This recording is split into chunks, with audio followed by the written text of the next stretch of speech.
ప్రధాని నరేంద్ర మోడీ, కేంద్ర హోంమంత్రి అమిత్ షాలకు రాజ్యాంగ హత్య దినోత్సవం జరపాలనే విషయం ఇప్పుడే ఎందుకు గుర్తుకు వచ్చింది? దీని వెనుక ఉన్న ఎజెండా ఏంటి? 10 ఏళ్ల పాలన తర్వాత మూడవసారి అధికారంలోకి వచ్చిన తర్వాతే ఇక నుంచి ప్రతి ఏటా జూన్ 25న రాజ్యాంగ హత్య దినోత్సవంగా జరపాలని నిర్ణయం తీసుకుంటూ ఏకంగా గెజెట్ జారీ చేశారు. ఇది దేశ రాజకీయ వర్గాల్లో పెద్ద సంచలనంగా మారిందని చెప్పాలి. దేశంలో ఎమర్జెన్సీ విధించి 50 సంవత్సరాలు కావస్తున్న వేళ నిర్వహించుకోవటానికి ఇది ఏమీ ఉత్సవం కాదు. ఖచ్చితంగా ఎమర్జెన్సీ అనేది దేశంలో చీకటి అధ్యాయమే. ఇందులో ఎవరికి భిన్నాభిప్రాయాలు ఉండవని కూడా చెప్పచ్చు.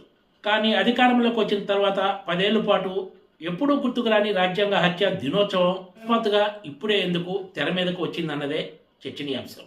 ఇదే ప్రశ్న ప్రతి ఒక్కరిలో ఉదయించక మానదు.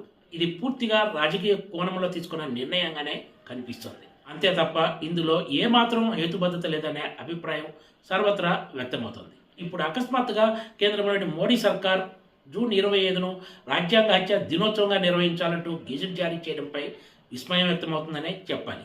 నిజంగా ఇందిరాగాంధీ హయాంలో విధించిన ఎమర్జెన్సీ విషయంలో అటు మోడీకి ఇటు అమిత్ షాకు ప్రతి ఏటా ఈ చీకటి అధ్యాయాన్ని ప్రజలకు గుర్తు చేయాలని ఉంటే అధికారంలోకి వచ్చిన వెంటనే ఇప్పుడు చేసిన పనిని చేసి ఉండేవాళ్ళు.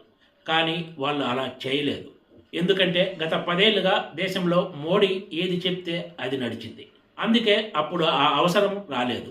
కానీ మొన్నటి సార్వత్రిక ఎన్నికల్లో మాత్రం బీజేపీకి సొంతంగా ప్రభుత్వాన్ని ఏర్పాటు చేసే మెజార్టీ రాలేదనే విషయం ప్రతి ఒక్కరికి తెలిసిందే. ఇది ఒక రకంగా బీజేపీకి షాక్ లాంటి పరిణామంగానే చెప్పచ్చు. ఎన్డీఏ పక్షాలతో కలిసి కేంద్రంలో ప్రభుత్వం ఏర్పాటు చేయాల్సిన పరిస్థితి ఏర్పడింది. మరోవైపు లోక్సభలో ప్రతిపక్ష నాయకుడు రాహుల్ గాంధీ గత కొంతకాలంగా పదే పదే రాజ్యాంగం గురించి మాట్లాడుతున్నారు. లోక్సభ ఎన్నికల ముందు కూడా రాజ్యాంగమే ఒక ప్రధాన ఎన్నికల అంశంగా మారిన విషయం తెలిసిందే. మోడీ ఆయన కోరుకుంటున్నట్లు 400 సీట్లతో తిరిగి అధికారంలోకి వస్తే రాజ్యాంగాన్ని పూర్తిగా మార్చివేస్తారని, తర్వాత దేశంలో అసలు ఎన్నికలే ఉండవంటూ కాంగ్రెస్తో పాటు ఇతర ప్రతిపక్షాలన్నీ ఆరోపించిన సంగతి తెలిసిందే. ఈ ప్రచారం కొంత పనిచేసినట్లు ఎన్నికల ఫలితాలు కూడా స్పష్టం చేశాయి. గత 10 ఏళ్ల కాలంతో పోలిస్తే ఈ లోక్సభలో ప్రతిపక్షం చాలా బలంగా ఉందనే చెప్పాలి.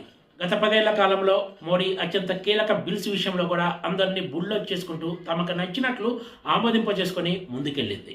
మరీ ముఖ్యంగా గత టర్ములో అయితే దేశ చరిత్రలో ఎన్నడూ లేని రీతిలో లోక్సభలో అత్యధిక సంఖ్యలో సభ్యులను సస్పెండ్ చేసి మరీ బిల్లులను పాస్ చేసుకున్నారు.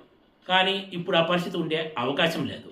ఎందుకంటే ప్రతిపక్షం అత్యంత శక్తివంతంగా ఉండటం, బీజేపీ మిత్రపక్షాల సహకారంతో ప్రభుత్వాన్ని ఏర్పాటు చేయడం, దీంతో ఏకపక్ష నిర్ణయాలకు ఛాన్స్ ఉండదనే అభిప్రాయం వ్యక్తమవుతోంది. ప్రభుత్వం పని వ్యాపారం చేయడం కాదు, కీలక రంగాలు తప్ప అన్ని ప్రభుత్వ రంగ సంస్థల్లో వాటాలు ఉపసంహరించాలనేది మోడీ సర్కార్ విధానం.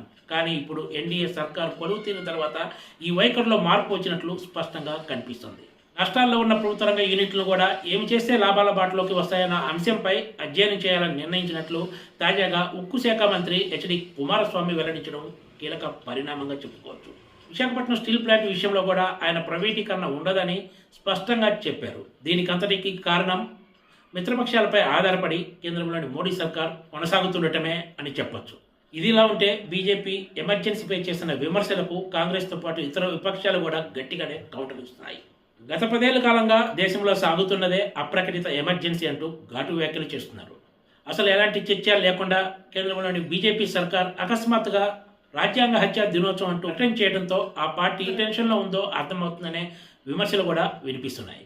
పవిత్రమైన రాజ్యాంగాన్ని హత్య అనే పదంతో ముడిపెట్టి బీజేపీ అంబేద్కర్ను అవమానించిందంటూ కాంగ్రెస్ అధ్యక్షుడు మల్లికార్జున్ ఖార్గే కౌంటర్ ఇచ్చారు. కేంద్ర ప్రభుత్వం తాజాగా చేసిన రాజ్యాంగ హత్య దినోత్సవం ప్రకటనపై చాలా మంది విస్మయం వ్యక్తం చేస్తున్నారు. ఇది పూర్తిగా రాజకీయ కోణంలో చేసిన ప్రకటన తప్ప దీనివలన ఎలాంటి ఉపయోగం ఉండదనేది ఎక్కువ మంది చెప్తున్న మాట. Please subscribe TGTV.